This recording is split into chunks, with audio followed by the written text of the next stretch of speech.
Am I the a-hole for not allowing my parents back into my life after they treated me horribly as a child?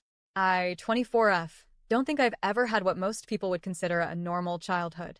I was the oldest of 5 kids, and from the moment I was old enough to understand anything, I knew I wasn't wanted. Not just in the vague. Maybe they wished they waited a bit longer no, I was literally an accident. My parents told me I was conceived in a strip club in Brooklyn while they were high. That was their favorite joke, actually. They'd laugh about it like it was some kind of hilarious origin story. But it wasn't funny to me. It was just proof that I had never been part of a plan, never part of their dreams. I didn't grow up with love. I grew up with indifference and neglect. I wasn't abused in the way that leaves bruises on your skin. I was abused in the way that leaves scars on your soul.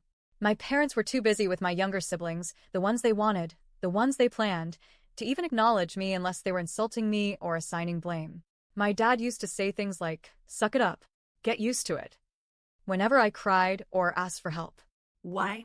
Because, in his words, you weren't even supposed to be here anyway. They poured attention, praise, and resources into my siblings, encouraging them to chase dreams, go to school, pursue careers. But me? They said I was too dumb for college, that I'd be lucky if anyone ever loved me. My mom once told me, straight to my face, "I hope our bloodline doesn't go through you." That one still rings in my ears on bad days. I spent my childhood being the built-in babysitter, the extra set of hands, the emotional punching bag. There was no affection, no birthdays that felt special, no warm hugs or bedtime stories. Just survival. Honestly, I used to wish they had just aborted me. At least that way, I wouldn't have had to live through years of being told, directly and indirectly, that I was a mistake. But I'm not one to stay broken forever. At 16, I got my first job and started saving every penny. I knew my parents wouldn't give me a cent for college, but I had a secret weapon: my grandparents. My dad's parents had always been kind to me.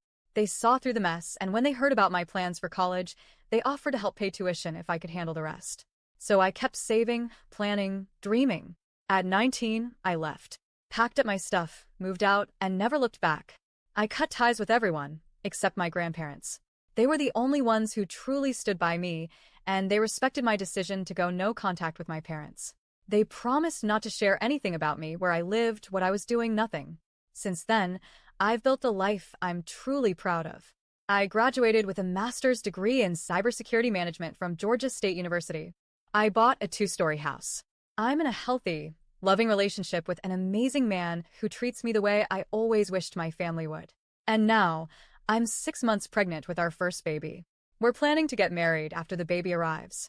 It's not just the life I dreamed of, it's better. And I built it without them. My grandparents will be at the baby shower. They'll be there at the hospital when I give birth. They'll be part of my child's life, just like they've been a part of mine. They know everything, and they've never once betrayed my trust. But unfortunately, I still live in the same city as my parents. And sometimes the past catches up with you in the produce aisle. A few days ago, I went to the grocery store, just a regular day, running errands. I was near the vegetables when I suddenly spotted my mom standing a few feet away. My stomach dropped. I immediately turned away and tried to keep my distance, but she turned around and saw me.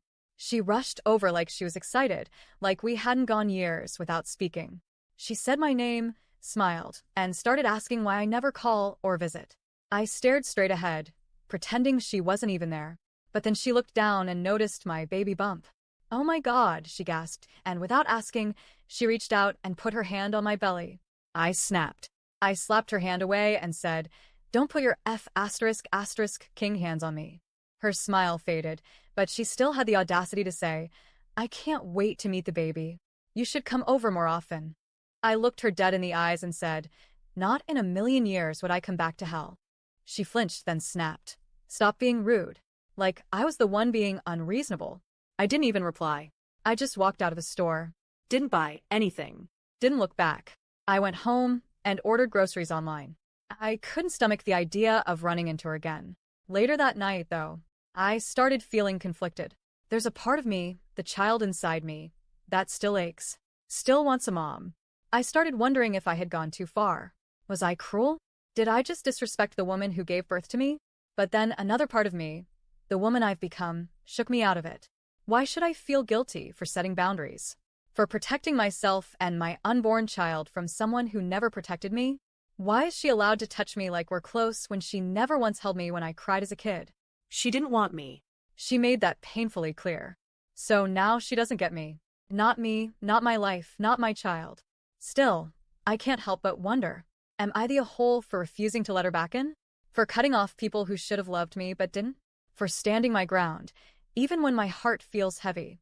Because I may feel bad, but I don't feel wrong.